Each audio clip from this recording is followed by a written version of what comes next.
Gue yakin banyak orang yang udah tahu dan make ChatGPT, tapi gue yakin juga kalau cara pemakaiannya itu nggak baik dan benar alias salah. Makanya tidak memberikan manfaat yang maksimal buat kamu. Ngaku aja. Tapi tenang aja guys, aku akan berikan 3 tips cara memaksimalkan ChatGPT supaya mendapatkan hasil yang maksimal. Nah, kesalahan yang pertama nih, kamu terlalu menyimpelkan, menyepelekan cara bertanya ke ChatGPT. Padahal kalau kamu memperlakukan dia sebagai seorang yang ahli, maka dia akan memberikan jawaban yang luar biasa. Kita bandingkan dengan 2 pertanyaan ini di ChatGPT kita. Kita buka ya.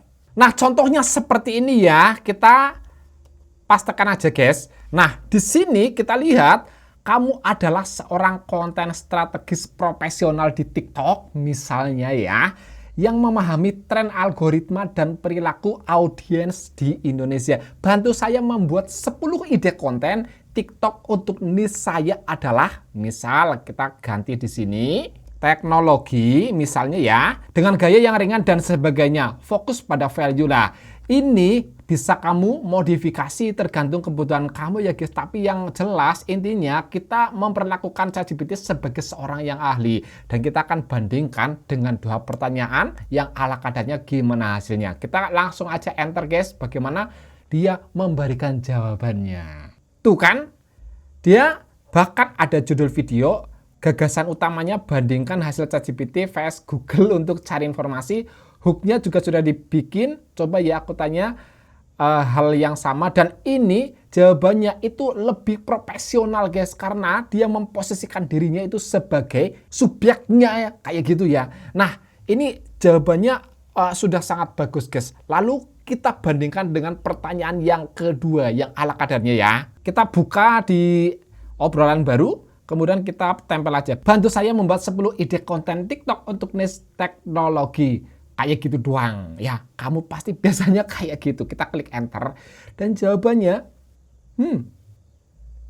yang ngambang kayak gitu, guys. Nah, ini nih yang harus kamu tahu ya, memperlakukan ChatGPT sebagai seorang ahli agar jawabannya maksimal. Catat baik-baik ya.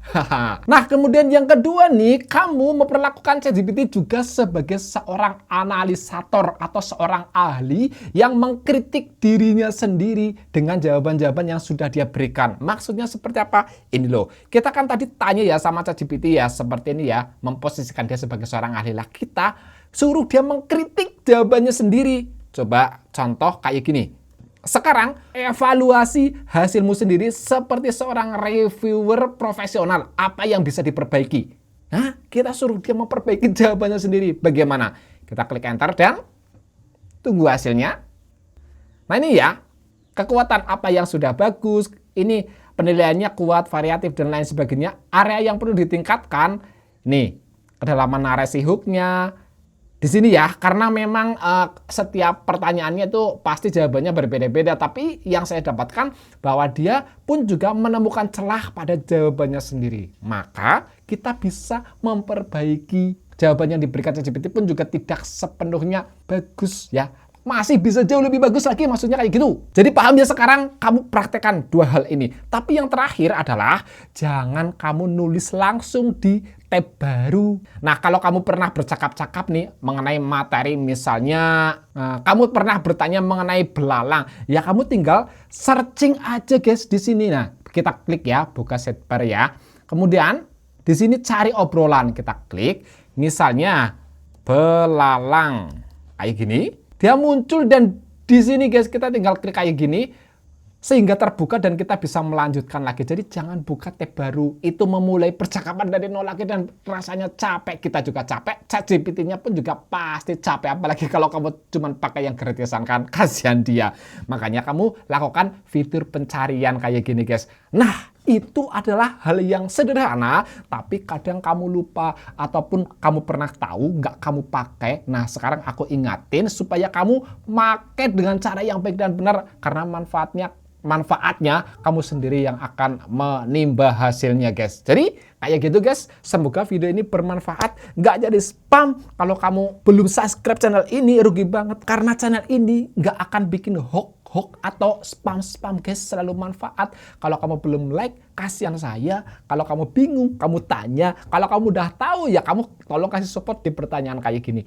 Kasih apalah, semangat bang. Nah kayak gitu, semoga video ini membantu kamu nggak jadi spam ya. Moga-moga amin, dan yuk kita lanjut aktivitas ke yang lainnya. Kalau kamu belum lihat video-video yang lainnya, kamu lihat dulu.